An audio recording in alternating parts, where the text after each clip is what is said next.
Hi friends, 10 நிமிஷத்தில் வைக்கக்கூடிய சூப்பரான சுவையான ரோட்டு கடை இட்லி சாம்பார் எப்படி வைக்கிறதுன்னு பார்க்கலாங்களா? வாங்க, ரொம்ப சிம்பிளாக ஈஸியாக செஞ்சிடலாம்.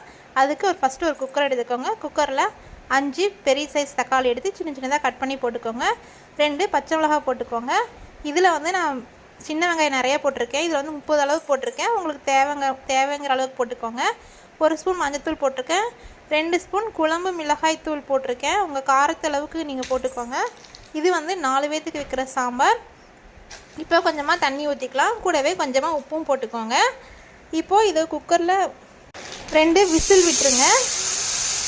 விசில் வந்ததுக்கப்புறம் இதை தண்ணியை வடிச்சிடலாம்.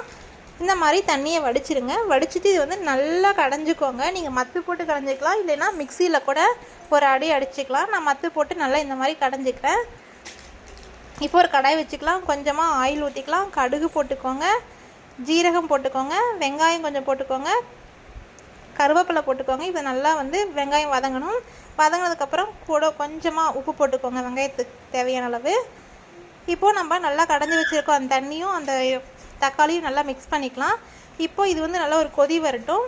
கொதி வரும்போது இதில் ஒரு கரண்டி இட்லி மாவு இருக்கு இல்லைங்களா, எடுத்து குழம்புல மிக்ஸ் பண்ணிக்கோங்க. அடுப்பு சிம்லேயே வச்சுக்கோங்க. நீங்கள் நல்லா கைவிடாமல் நல்லா மிக்ஸ் பண்ணிக்கிட்டே இருக்கணும். அப்போ தான் நல்லா மாவு மிக்ஸ் ஆகும்.